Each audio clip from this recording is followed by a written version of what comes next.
Attention, la vidéo qui suit est une parodie. Donc RPZ, l'article L122-5 du code de la propriété intellectuelle. Et ouais ma gueule. De plus, toute ressemblance même mauvaise avec des personnes existantes ou ont existé est complètement fait exprès. Et salut, c'est Fidi. Aujourd'hui on se retrouve pour une vidéo spéciale hors série sur un sujet qui nous passionne tous et qui me passionne tout particulièrement. Je parle bien sûr des mangas. Ouais, en fait c'est pas si hors sujet que ça, hein. Je sais pas si vous avez remarqué, mais la première fois qu'on a un manga entre les mains, c'est un peu bizarre. La couverture, elle est de l'autre côté. Du coup, tu sais pas trop comment le lire et en fait, attendez une minute. Ce manga est publié dans son sens de lecture original de droite à gauche. Ici, vous êtes donc à la fin. Et en dessous, il y a une image qui explique comment lire le manga. Ah bah merci! Alors il faut savoir qu'il y a 3 genres de mangas. Il y a les shonen qui sont pour les garçons, il y a les shoujo qui sont pour les filles, et pour finir il y a les hentai qui sont pour les pervers. Alors oui, je sais ce que vous allez me dire. Non mais tu racontes n'importe quoi, hein. Les shonen et les shoujo ce sont pas des genres mais des catégories de personnes, ou plutôt des cibles éditoriales. En plus tu peux ajouter à ça les kodomo, les josei et les seinen. Des seinen? J'en ai entendu parler.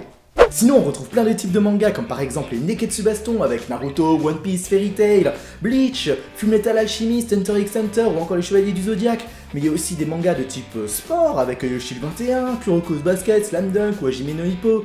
Bon, d'un autre côté, il y a aussi des trucs de type romance, mais ça, c'est pour les filles. Hein. Mais attends, c'est tout? Comment ça, c'est tout? Non mais il y en a encore tout plein d'autres, comme par exemple le mecha, la science-fiction, le dark fantasy, la romance, la comédie romantique, le school life, le slice of life, le leki, le harem, le yaoi, le yuri, le shonen ai, le shoujo ai, et même le hentai comme tu l'as dit avant. Voilà, y a pas que ça. Ok. Un truc qui est vachement chelou dans les mangas, c'est que tous les personnages, je dis bien tous, zoom dramatique, tous ont les cheveux en pétard. Ils mettent même pas de gel. Je sais pas, ils doivent avoir un genre de Viagra pour les cheveux. Et puis les filles, évitez quand même de fantasmer sur Luffy, parce que bon... voilà quoi. Ah Gomu-Gomu-no! Et puis il y a aussi Naruto dans l'histoire, hein. Bon, Naruto, vous êtes pas sans savoir qu'il peut se transformer en démon renard à 9 queues. Et si ça vous suffit pas, il a encore 8 autres potes, hein. Il y en a pour tous les goûts. Et puis c'est quoi le délire qu'ils ont les dessinateurs de manga avec les filles? Non mais franchement regardez ça. Des lolis, des lolis, des lolis, des lolis, des lolis, des lolis, encore des lolis, toujours des lolis. Mais ils ont peur de dessiner des boobs ou quoi? Alors là je vais vous parler d'un manga que forcément tout le monde a déjà vu. Je parle bien sûr de Dragon Ball Z. Non, Dragon Ball tout court. Quoi encore? Dragon Ball Z, c'est l'animé. Quand on dit Dragon Ball tout court, c'est qu'on fait référence au manga. Certes, il y a eu un animé qui s'appelait aussi Dragon Ball, mais quand on dit Dragon Ball, c'est qu'on fait souvent référence au manga. Donc, Dragon Ball tout court. Oh, mais ça va, tout le monde a compris. Bref, Dragon Ball Z, Dragon Ball tout court. C'est cool et tout, mais c'est quoi le délire qu'ils ont avec les noms? Non mais franchement, regardez ça. Vegeta comme Végétal, Raditz comme Radis. Freezer, c'est complètement du placement de produit, et puis Boo, c'est complètement du plagiat de Mario. Mais le pire dans tout ça, c'est quand même Sangoku. Pour ceux qui suivent bien la série, le vrai prénom de Sangoku c'est Kakarot. Non mais Kakarot quoi. C'est quand même le mélange entre caca et carotte. Fusion! Oh mon dieu! Sinon moi j'aime bien regarder les mangas dans leur version dessin animé. Ils sont très forts les japonais là-dedans. Et puis franchement, juste les openings. Vous avez déjà écouté un opening? Non mais merci les japonais d'avoir inventé ça quoi. Juste les openings, c'est tellement bien que je pourrais strictement rien vous dire d'autre concernant les animés. Non mais écoutez ça!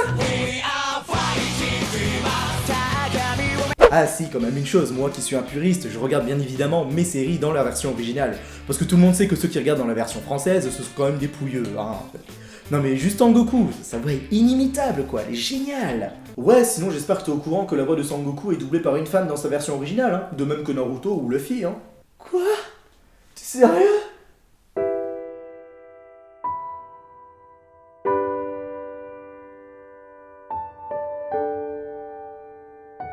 Pour finir, il faut quand même savoir que dans les mangas, il y a tout plein de pouvoirs super badass. Tout le monde a un pouvoir badass. Par exemple, Natsu, lui, il a le pouvoir du dragon de feu. Naruto, lui, il fait une orbe tourbillonnante. Light Yagami, lui, il tue des gens juste en écrivant leurs noms et les prénoms. Mais bon, le must du must, c'est quand même Sangoku avec son fameux Tia, mais... C'est mignon. Mais quoi à la fin? Et puis t'es qui, toi, d'ailleurs? Moi? Mais je ne suis que la représentation de la majorité silencieuse qui s'y connaît un minimum en manga pour éviter de prendre son public pour un con. Et accessoirement, je suis là pour te casser lorsque tu racontes de grosses débilités dans cette vidéo. Attends, parce que t'es en train de me dire que quand on fait un podcast, on doit connaître son sujet? Ben ouais, quand même. Ah merde. Bref, j'ai assez parlé, c'est le moment de l'instant pute, parce que tout le monde aime faire ça. Donc si vous avez aimé la vidéo, n'hésitez pas à vous abonner à la chaîne, à lâcher un commentaire, ça fait toujours plaisir, mettre un pouce bleu, parce que ça aussi ça fait plaisir.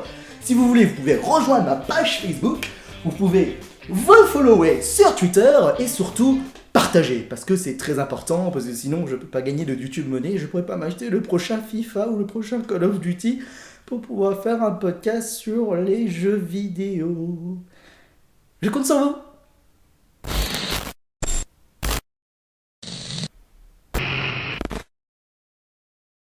Ceci est un message d'ordre mondial. Chaque année, il y a de plus en plus de mauvais podcasts qui pullulent sur notre plateforme de vidéo préférée. Humour risible, phrases bateau, mauvaises imitations, personnages surjoués, effets spéciaux ratés, informations trop basiques et références insignifiantes. Vous aussi, vous avez le pouvoir d'arrêter ça. Regardez, soutenez et partagez les bonnes vidéos.